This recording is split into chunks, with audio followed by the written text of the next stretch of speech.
Seguimos en 30 Televisión con nuestra ronda de entrevistas de cara a las elecciones del 28 de abril, aunque saben que también con guiños para esas elecciones del 26 de mayo de los representantes, en este caso al más alto nivel, al Congreso y al Senado por los diferentes grupos en nuestra comunidad foral. Hoy le toca el turno a Unidas Podemos y le toca el turno a Yone Belarra. Buenas tardes. Buenas tardes. Muchísimas gracias. Encantada de estar aquí. Por haberte acercado una vez más a nuestros estudios. Bueno, ya van unas cuantas. Ya van dos. Ya van dos, esta es la tercera. Sí.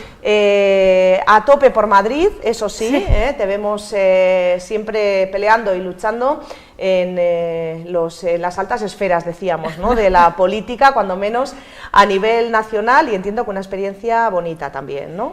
Una experiencia muy intensa, pero a mí lo que me gusta es esto, estar cerca de la gente, estar con la ciudadanía, y la verdad es que la campaña te permite mucho eso, acercarte mucho más a la gente, estar con muchas organizaciones de la sociedad civil y con muy buenas perspectivas, la verdad. Y escuchar también lo que tienen que decirnos, fuera de esa burbuja de la que habléis a veces los políticos también, ¿no? Claro, yo creo que además el Congreso tiene ese tipo de funcionamiento que lo hace un lugar muy opaco, y que yo creo que con nuestra llegada se han abierto bastante las puertas y las ventanas que falta le hacía, porque es un lugar en el que yo entiendo que haya mucha gente que se siente muy alejada de esa política, porque lo han construido específicamente para que la gente lo sienta lejano y para que lo que se haga allí la gente no se entere, ¿no?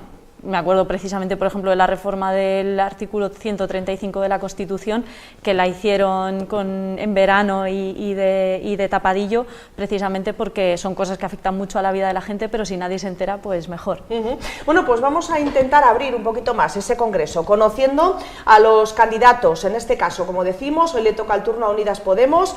Yone Belarra es su candidata al Congreso, y como estamos haciendo también con todos ellos, en este caso la primera mujer que entrevistamos también, ¿quién es Yone Belarra? Bueno, pues Yone Belarra es una persona que no se esperaba estar en política institucional y que la verdad me gustaría el día de mañana volver a la que es mi profesión, que es, yo soy psicóloga educativa, es el tema que más me interesa, la educación, y porque creo que la educación es la herramienta fundamental que tenemos en nuestra sociedad para transformarla y para hacer que el mundo que les dejamos a nuestros hijos y a nuestras hijas sea mejor que el que tenemos hoy.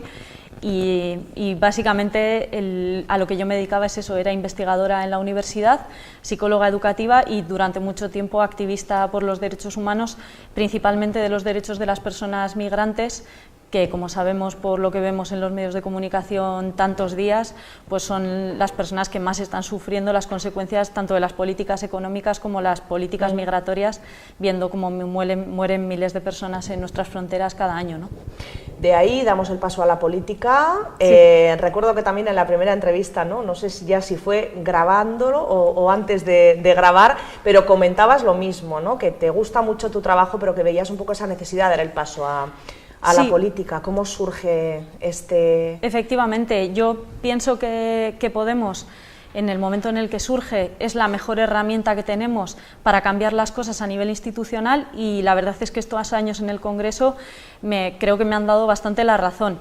Lo que más nos ha servido para cambiar las cosas en nuestro país ha sido la alianza entre la gente que se ha movilizado en las calles y el trabajo que nosotras hemos hecho en las instituciones. Estoy pensando, por ejemplo, en esas mareas de pensionistas que han exigido en las calles que las pensiones se actualicen al IPC, cumpliendo además el artículo de la Constitución, el artículo 50 de la Constitución, que dice que tiene que haber pensiones dignas, y sin embargo nosotros nos hemos quedado solos, pero había una fuerza que lo defendía, pero nos hemos quedado solos en el Congreso de los Diputados, en el Pacto de Toledo, defendiendo que las pensiones se tienen que actualizar al IPC y que hay que eliminar el factor de sostenibilidad.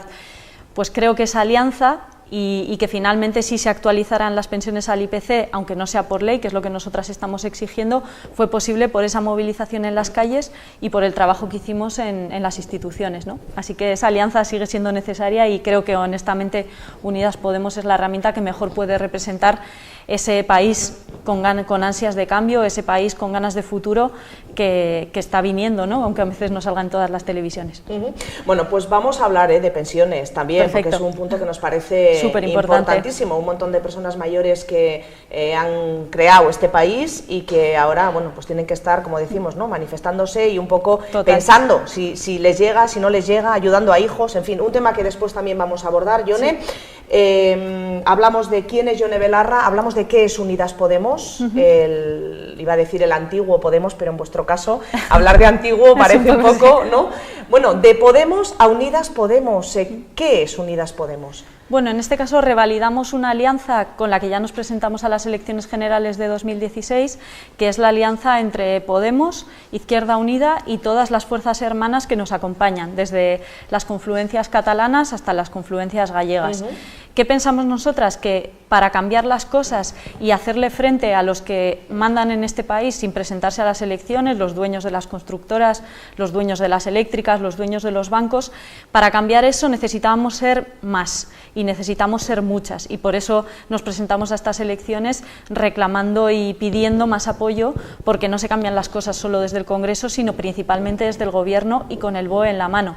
Entonces lo que nosotras queríamos era ser un espacio plural en el que fuerzas un poco diferentes, como el caso de Izquierda Unida y Podemos, pero que tenemos objetivos políticos muy parecidos, pudiéramos confluir y hacer un espacio en el que mucha gente de muchos lugares diferentes, de la sociedad civil también, pero gente independiente, se sintiera cómoda, ¿no? Así creo que hemos podido incorporar al proyecto a personas como Victoria Rosell, una jueza muy reputada que ha vivido en primera persona como un ministro del Partido Popular y un juez corrupto le montaron una trama de corrupción y, vamos, no repitió en las anteriores elecciones y ahora vuelve precisamente porque se ha demostrado que nosotros no somos como ellos.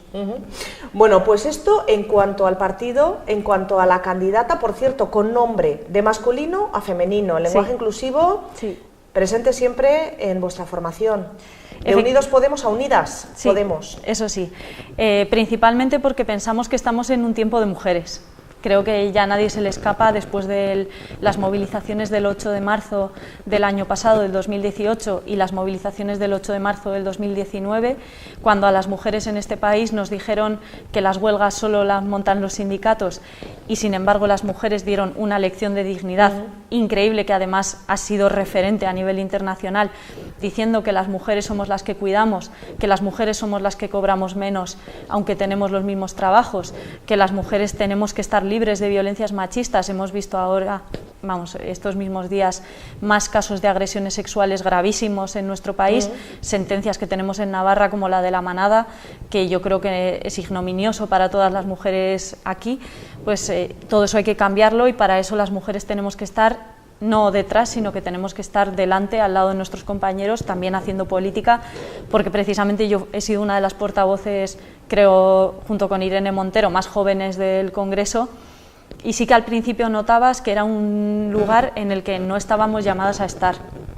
Durante mucho tiempo yo tuve la sensación de que teníamos que demostrar hasta 2 y 3 veces lo que a nuestros compañeros hombres se les daba por hecho.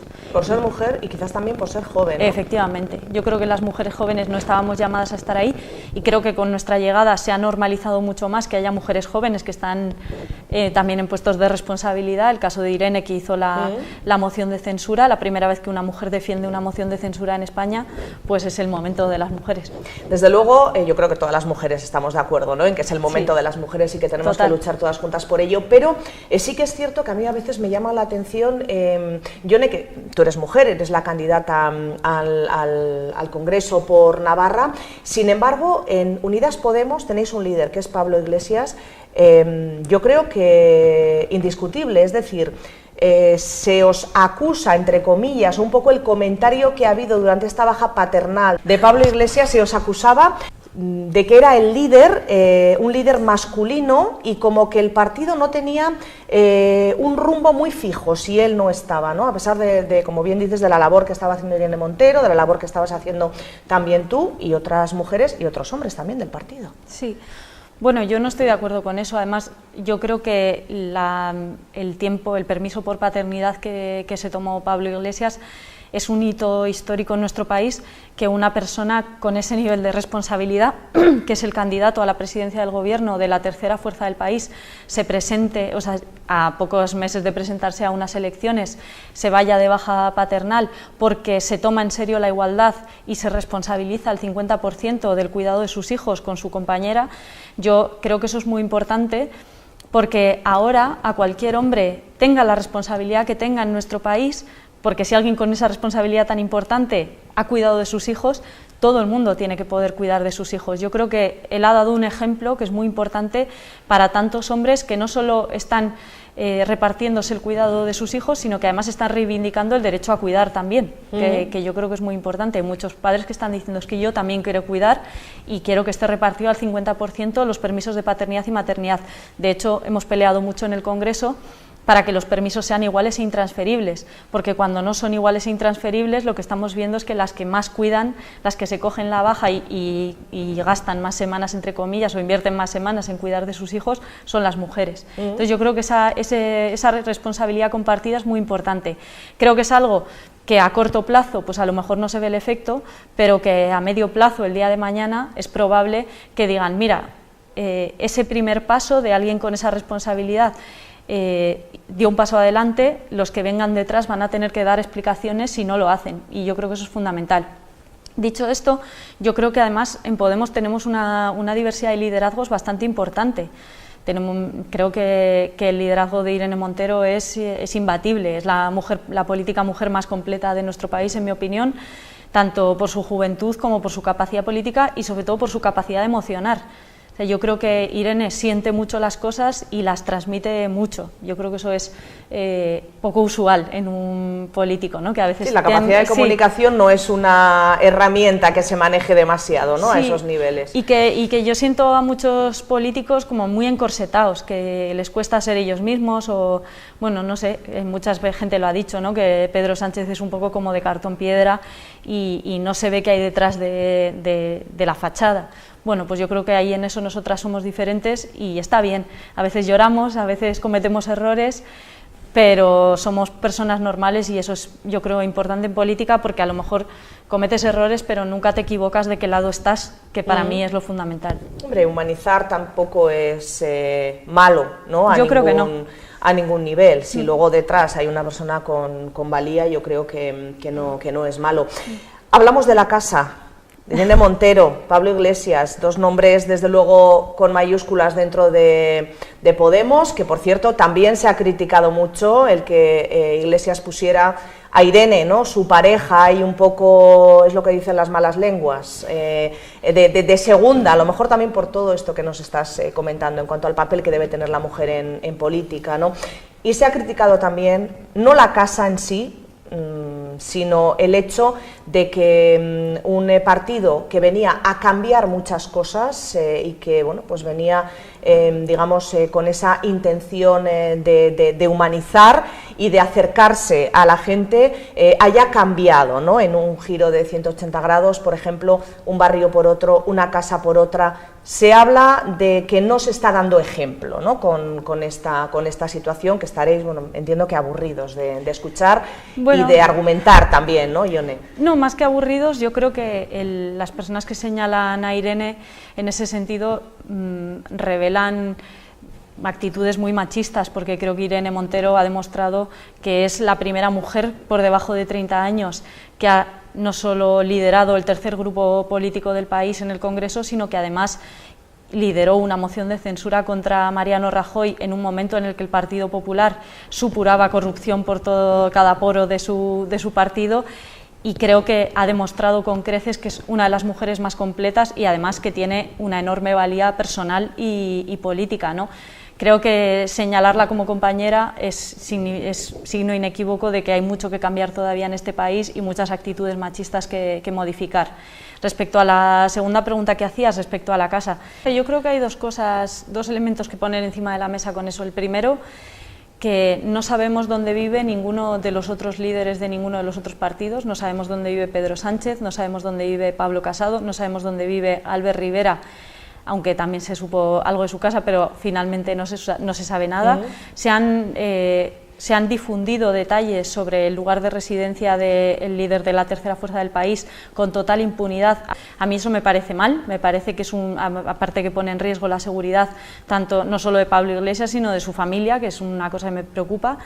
Pero dicho esto, yo creo que si lo peor que pueden decir de los líderes de Podemos es que se han comprado una casa con su dinero, hipotecándose como se hipoteca la mayor parte de la gente de este país a 30 años y pagando entre los dos una hipoteca, me parece que no hay mucho que rascar. Me parece que si eso es lo peor que pueden decir de nosotros, significa que no puedes rascar mucho de la gente de Podemos.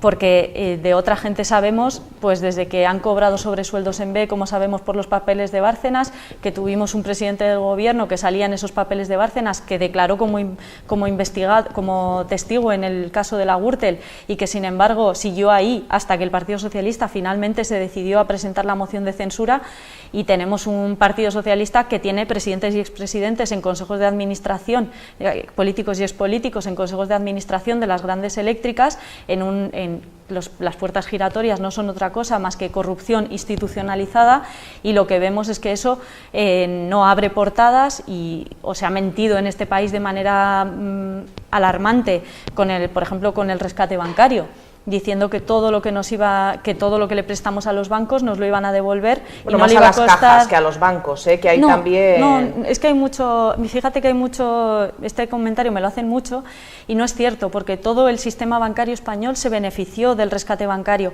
porque luego los bancos privados compraron las cajas a precio de saldo. Y entonces, además de eso, que se beneficiaron indirectamente, también todos los avales que dio el gobierno de nuestro país y que permitió a esos bancos seguir gestionando dinero con liquidez, todo eso es parte del rescate bancario, con lo cual todo el sistema bancario se benefició todo el sistema bancario se benefició del rescate, pero lo peor es que Mariano Rajoy, Soraya Sáez de Santamaría, el señor de Guindos mintieron públicamente en el Congreso diciendo que eso no le iba a costar ni un euro a los contribuyentes de nuestro país, y todavía nos deben 60.000 millones de euros. Entonces, todo eso, que son 1.300 euros de cada una de las personas que nos está viendo hoy por la televisión, solo se va a poder recuperar si Unidas Podemos gobierna, porque nosotras somos las únicas que estamos proponiendo el impuesto a la banca. El impuesto a la banca, ¿por qué no lo proponen los demás? Pues básicamente porque le deben un montón de dinero a los bancos. ¿Y un impuesto a la banca no crees que va a terminar repercutiendo en el ciudadano? Si hay controles como los que nosotros vamos a introducir, no. El problema es que hemos tenido gobernantes que han dejado a los bancos hacer lo que les ha dado la gana. ¿Por qué? Pues porque muchos lo acaban luego en los bancos, porque le deben mucho dinero a los bancos. Todo eso ha pasado en nuestro país. Cuando tienes una fuerza política como la nuestra que no le debe ni un euro a los bancos porque nos financiamos con microcréditos, aprovecho para decir que todavía se puede aportar a los microcréditos, pues tenemos la suerte de que podemos hacer políticas para la gente sin que nos tiemblen las manos, ni nos tiemblen las piernas como nos gusta este hacer. tema me parece importante. Súper importante. ¿Cómo se financia Unidas Podemos? Dices microcréditos, que lo que significa de alguna manera es que las personas que lo desean hacen aportaciones a través de... Pero luego lo devolvemos. De una cuenta, y luego ¿cómo se hace esa devolución? En cuanto cobramos la subvención electoral, en función de los resultados, se reingresa a la gente. ¿Y de qué presupuesto más o menos podemos estar hablando? Porque claro, choca un poco las cantidades económicas de las que estamos acostumbrados, ¿no? Para campañas electorales, por ejemplo, de partidos como Partido Socialista o Partido Popular, ¿no? Por ponerte dos ejemplos, que son un poco los que siempre han estado en España en el gobierno, hablamos de unas cantidades que luego también parece un poco extraño que otros grupos políticos puedan financiar esas campañas electorales, incluso autofinanciarse con muchísimo menos presupuesto. Total, pues yo creo que tiene que ver con que a Podemos le apoya mucha gente militante de la calle que hace las campañas pues a pulso. Ayer vengo precisamente de estar en la sede acompañando un ratito a las compañeras que estaban ensobrando parte de las papeletas para repartirlas, las papeletas del Senado, y esas papeletas, pues en vez de pagarle a una empresa para que las ensobre, pues las estaban ensobrando las compañeras militantes en la sede.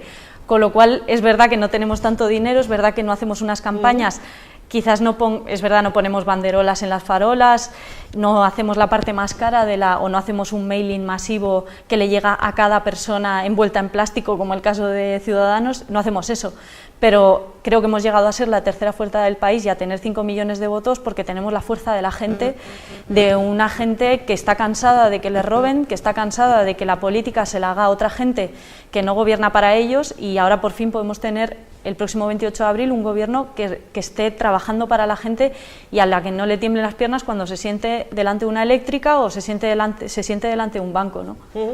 Bueno, seguimos hablando de Unidas Podemos. Hablamos de los últimos meses en vuestro partido con rupturas importantes tanto a nivel nacional como a nivel regional. En Navarra, bueno, pues hay una ruptura de la que hemos estado hablando durante mucho tiempo.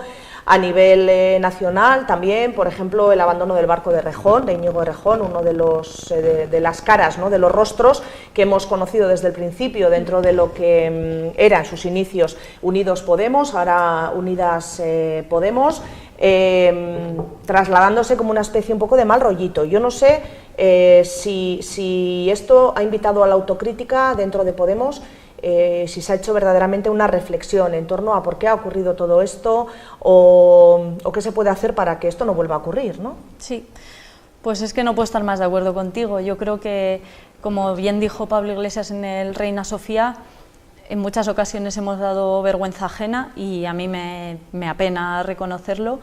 Ha habido compañeros que han peleado por sillones y yo creo que eso no se puede, una fuerza como la nuestra no se lo puede permitir. Pero sí que creo que hemos aprendido de los errores, yo creo que eso es muy importante, sobre todo en una fuerza que es muy joven, que tenemos 5 años de vida, y hemos hecho autocrítica para no repetir en el futuro los errores del pasado. Yo creo que en ese sentido estamos en el camino correcto para no volver a repetir esos errores. Dicho esto, yo sí que creo que hay una cosa que hay que poner encima de la mesa, más en una campaña en la que estamos viendo muchas mentiras, mucha gente que está prometiendo cosas que no va a cumplir, que ya ha incumplido en el pasado, como el caso del Partido Popular con las pensiones, como el caso del Partido Socialista con la reforma laboral, muchos incumplimientos y muchas mentiras. Nosotros hemos cometido errores a nivel interno, no me cabe ninguna duda y lo reconozco aquí como lo reconozco en cualquier otro lugar, pero nosotros nunca nos hemos equivocado de bando, nunca hemos votado en contra de los intereses de la gente. Mira, el Partido Socialista en estos meses de gobierno ha intentado apropiarse de muchas de las medidas que habían propuesto Unidas Podemos. Pienso, por ejemplo, en los permisos de paternidad y maternidad iguales intransferibles, el salario mínimo a los 900 euros, que se lo arrancamos nosotros, y yo estuve además en esa negociación y lo puedo decir, se lo arrancamos nosotros. Han intentado apropiárselo como si lo hubieran defendido siempre ellos. La recuperación del subsidio por desempleo a los mayores de 52 años, que fue una cosa que le exigimos nosotros en el acuerdo presupuestario y que no querían hacer, pero que nosotros les exigimos que tenía que ser así si querían firmar con nosotras. Todo eso, que se lo hemos exigido y que otros han incumplido, bueno, pues luego cuando lo han traído al Congreso, nosotros no nos hemos puesto de perfil y hemos dicho, no, como no nos podemos apuntar la medalla, no lo vamos a votar. No, nosotros siempre hemos votado para la gente y siempre hemos votado a favor de la gente. ¿Que otros intentan apropiarse de cosas que hemos propuesto nosotros? Pues mala suerte, nosotros estamos aquí para mejorar la vida de la gente y yo creo que en eso sí hemos sido ejemplares. En otras cosas no, te lo doy completamente la razón, pero en esto creo que sí. Bueno, hablabas de esa defensa, ¿no?, del empleo, de subir el salario mínimo interprofesional, lo tenemos ahora 900 hasta los 1.200, sí. La sanidad, los derechos humanos, una renta mínima de 600 euros. ¿Esto exactamente qué es? ¿Una renta mínima para todos los ciudadanos de 600 euros? Nosotros no, nosotros estamos, bueno, evidentemente pensamos que a medio plazo sería interesante pensar en una renta garantizada para toda la gente, pero la propuesta que nosotros llevamos en el programa es una renta garantizada para todas aquellas familias que están por debajo del umbral de la pobreza, porque estamos viendo cómo las grandes empresas de nuestro país ya tienen tantos beneficios como antes de la crisis y sin embargo hay mucha gente en este país que no se ha recuperado de la crisis. Incluso gente que ya estaba en crisis antes de la crisis. A toda esa gente hay que ponerla en el centro de las políticas y hay que por lo menos garantizar que todo el mundo tiene un ingreso mínimo, también porque si no, además, con las reformas laborales que hicieron el Partido Popular y el Partido Socialista, nos encontramos con que cada vez las empresas dan empleos más precarios, más empleos temporales, cada vez peor pagados. Si tú no tienes que la gente pueda tener una renta mínima con la que pueda subsistir, las condiciones laborales del del empleo también se van, pues eso, empeorando, como hemos visto en estos años, ¿no? Nadie estaríamos en desacuerdo de igualar ese salario mínimo interprofesional a los niveles de Europa. El tema, bueno, pues de mejorar la sanidad, los derechos humanos, incluso la renta garantizada, fíjate, siempre con controles, ¿eh? A mí también esto me parece importante, no una renta garantizada, pero que esté controlada, que se sepa de verdad a quién se le está dando y que se le dé de verdad a quien la necesita, ¿no? Yo creo que eso es fundamental. Pero esto lo tenemos en el debe, en el haber moral, en el haber de cumplir, ¿no?, con unos requisitos, yo creo, de una sociedad democrática, pero en el debe económico. ¿Cómo compensamos eso? ¿De dónde sacamos el dinero para poder pagar todo esto, Ione?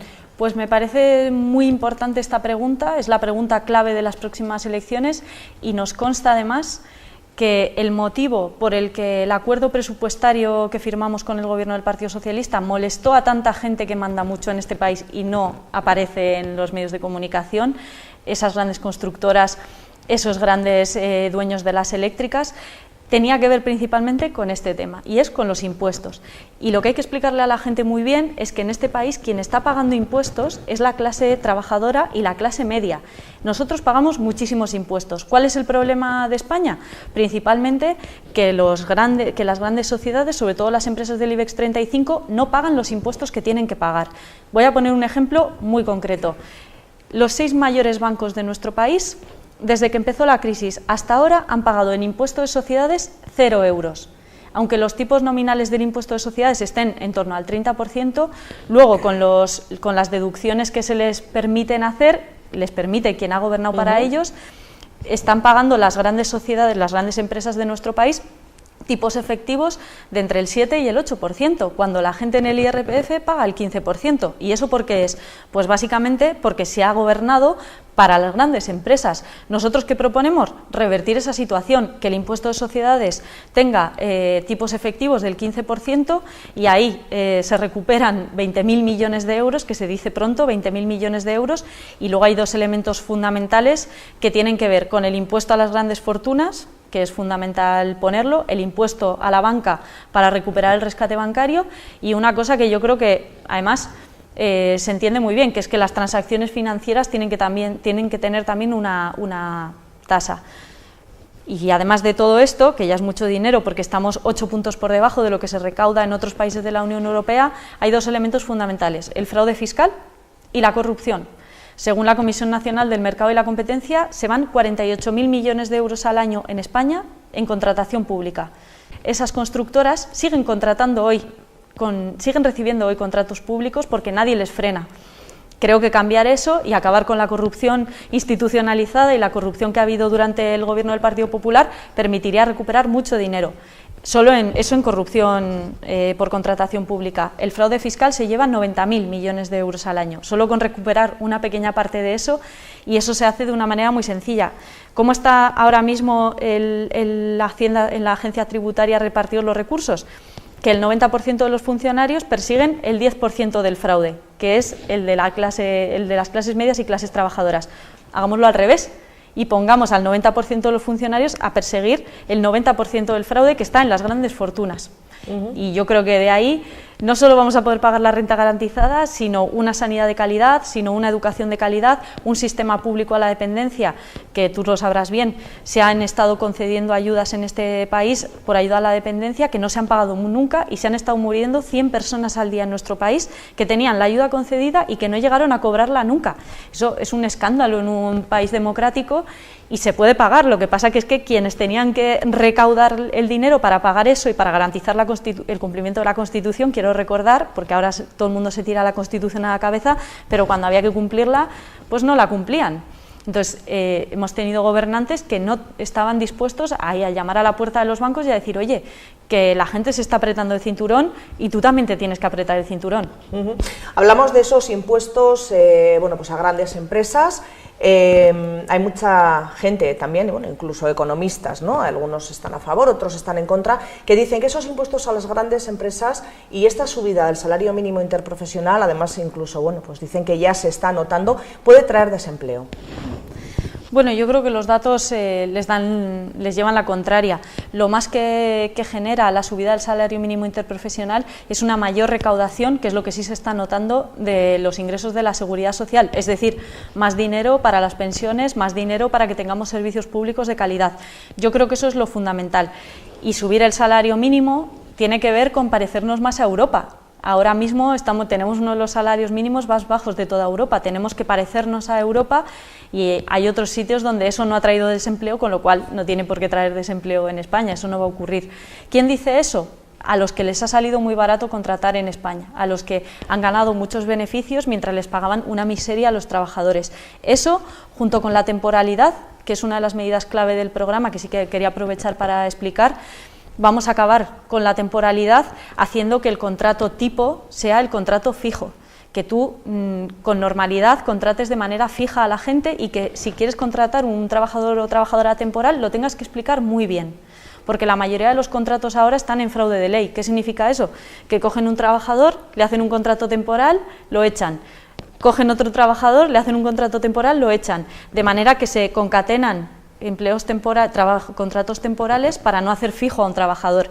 Eso hay que perseguirlo, hay que acabar con eso y hay que permitir que la gente tenga vidas dignas con empleos y contratos dignos que duren lo que tengan que durar y que tengan las condiciones laborales que tengan que tener, ¿no? Hablas precisamente de esos contratos fijos, de contratar a los trabajadores de una forma fija. Ahí también tendrá que haber alguna especie de prueba, ¿no? De tiempo, de periodo de prueba o algo para ver un poco si ese trabajador encaja en el trabajo, si el trabajo, en fin. Sí, no pero sé. Eso no tiene nada que ver con que haya causas objetivas de despido, eso siempre lo ha habido y siempre lo va a haber. Vamos, el mayor problema que tenemos ahora mismo en el mercado laboral es la desregulación.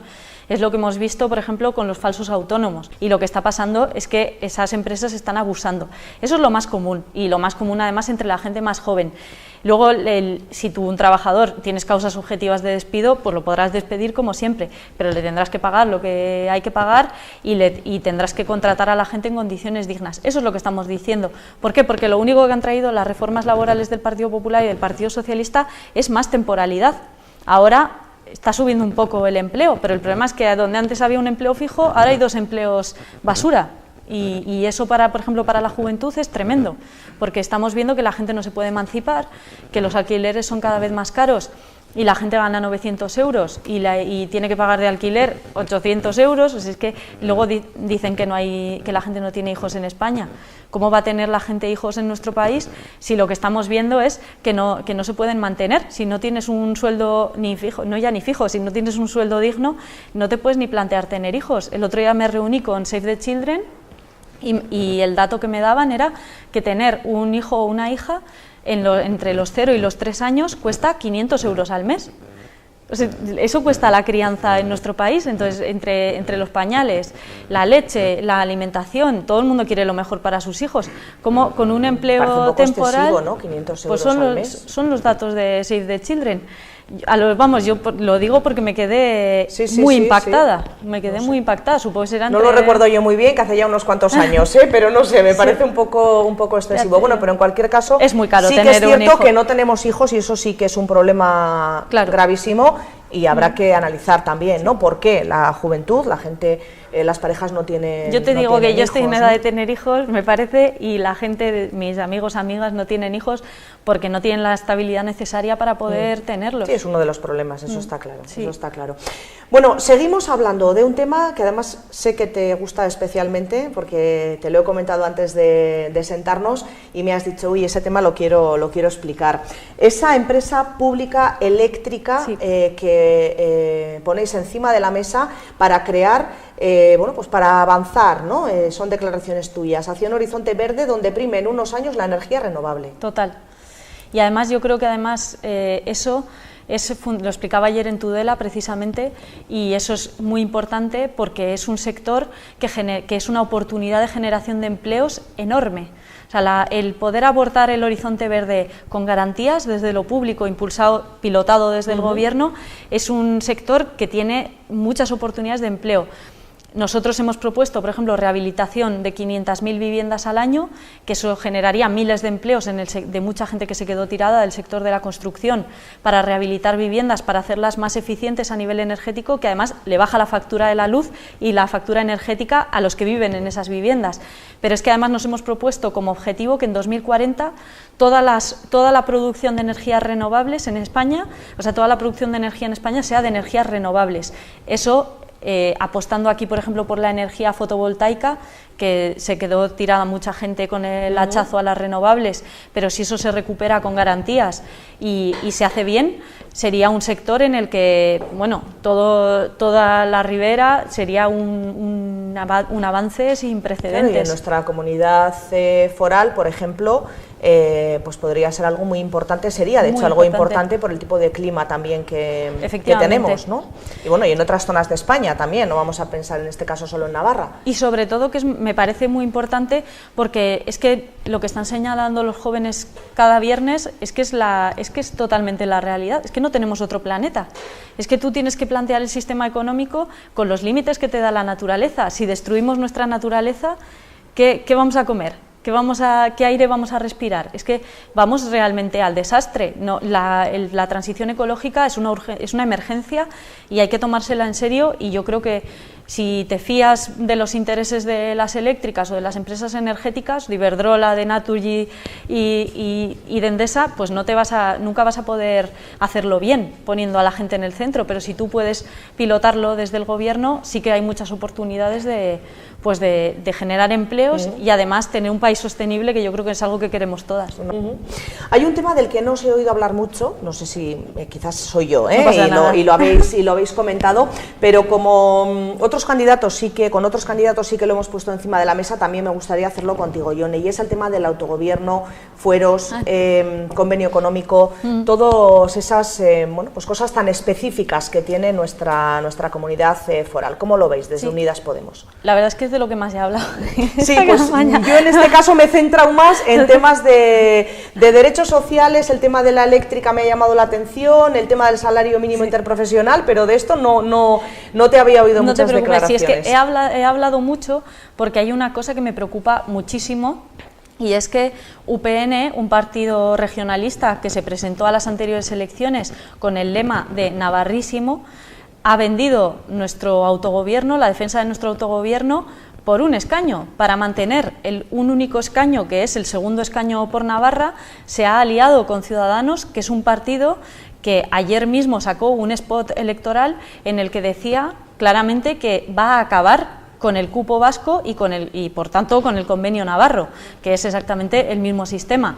A mí me parece que UPN, y que además están bastante nerviosos en esta campaña, lo que pasa es que Navarra les importaba más bien nada, y que solo les importaba en la medida en que ese autogobierno que tenemos les servía para generar aquí su cortijo privado, para enriquecerse ellos mismos, para enriquecer a sus amigos, y cuando ya no lo tienen en sus manos, les ha dado igual vender la autodefensa del gobierno, la defensa del autogobierno, y no ocuparse de ella.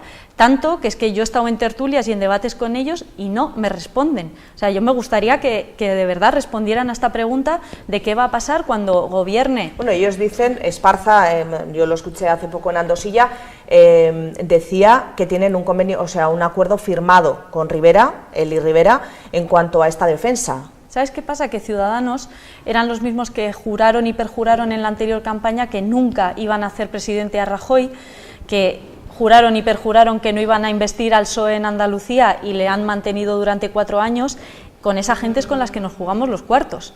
O sea, es una gente que te dice una cosa y mañana te dice la contraria.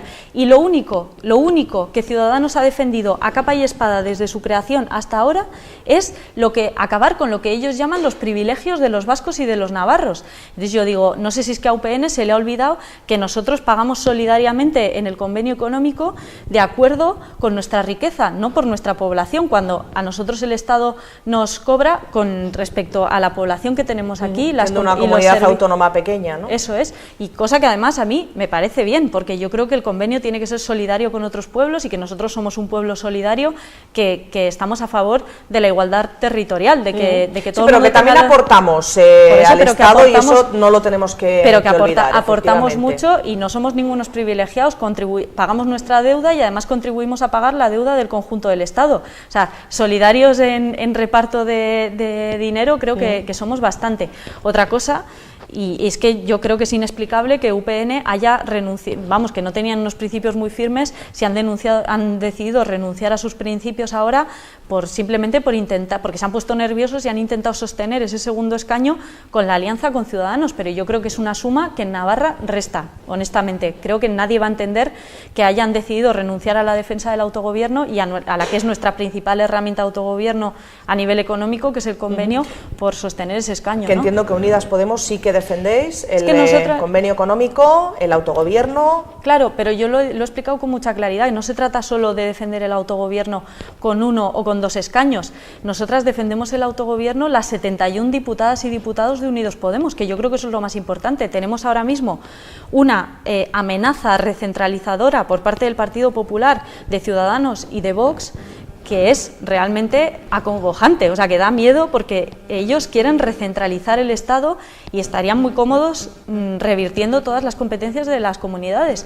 Entonces, creo que nosotras somos la única fuerza estatal que defiende el autogobierno y que además defiende que ese autogobierno tiene que servir para garantizar derechos sociales de nuestra gente, que tiene que servir para que se hagan más políticas aquí de acuerdo a las necesidades de la gente, que es la clave fundamental del autogobierno.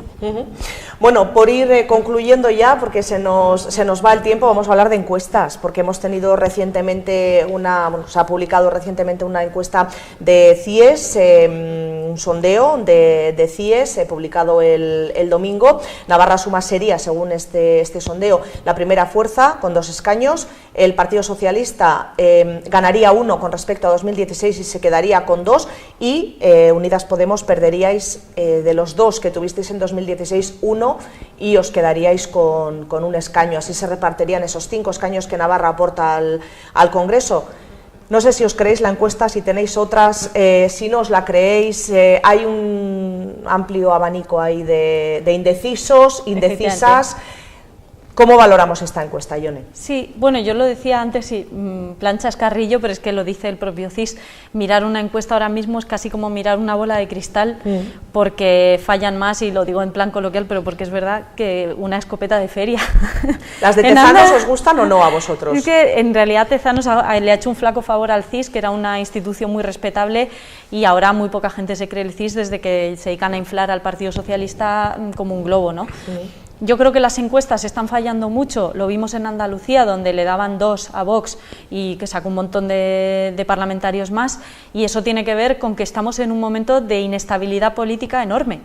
Estamos en un momento en el que puede pasar cualquier cosa, en el que hay muchísima gente indecisa, y eso significa también que el cambio está en nuestras manos. Por eso nuestra campaña se titula "La historia la escribes tú", porque la historia no está escrita.